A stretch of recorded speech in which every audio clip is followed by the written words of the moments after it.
Chapter: My youngest son, Jeremy Fuller, was being naughty and grabbed a snake. When he wouldn't let go, the snake bit him. My husband was on a business trip at the time, while my older son, Benedict Fuller, was working a night shift at the hospital. Without hesitation, I called a cab and brought Jeremy to the same hospital Benedict was at for emergency care there. A pretty nurse ran over to me and asked me about Jeremy's situation. Then, she brought him a hospital cot and took him to the emergency room. Choked up, I explained what had happened and begged her to save my son. She kept her eyes on the machines while talking to someone else. Right before Jeremy was pushed into the emergency room, she stopped. I was confused and asked her if something was wrong. The nurse's eyes were dark as she stared at Jeremy. Do you know Benedict Fuller? I nodded. Of course I do. He's my... Before I could say son, the nurse slapped me. What the hell? Putting a hand on my swelling cheek, I looked up at her. The nurse glared at me haughtily and snapped, "Don't you know who I am? I've been dating Benedict for a year. Our relationship is going well, and we're planning to get married." I took another closer look at her, only realizing now that I had indeed seen her before on Benedict's social media. She was his girlfriend, Yvonne Sinclair. I reached out to take her hand. It wasn't the best circumstances for us to meet. But still, I tried to introduce myself. I am Benedict's. Before I could finish with the word mother, Yvonne slapped me again. This time, she did not hold back. My cheek was burning in pain. "You hag, do you think you can steal my boyfriend just because you're attractive?" She kicked me in the stomach. It hurt so much that I could barely stand. Then, she glared at Jeremy, who was lying on the bed. "Is this the bastard you had with him without his knowledge?" Jeremy and Benedict looked like, as both brothers took after their father. I wanted to explain that to Yvonne,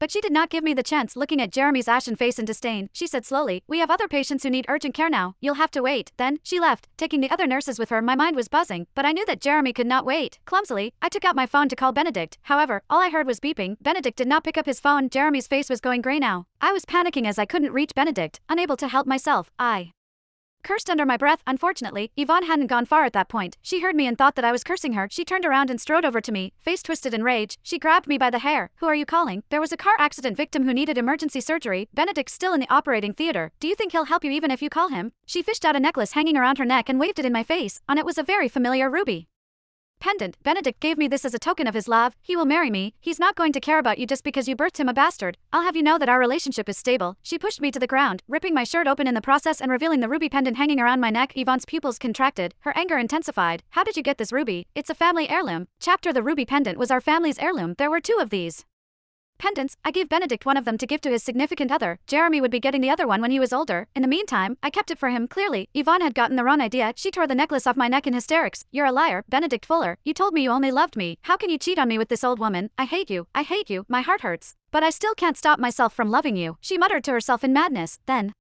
her eyes went dark. "If they die, then there won't be anything standing between us anymore." "Yes, that's it." She took out her phone and called someone. After a moment, I heard her say, "Francis, you have to help me protect my relationship." I had no time to watch her lose her mind. Crawling over to Jeremy's bed, I stared anxiously as his complexion turned even worse. "Please, save my son," I begged. "He's been bitten by a venomous snake."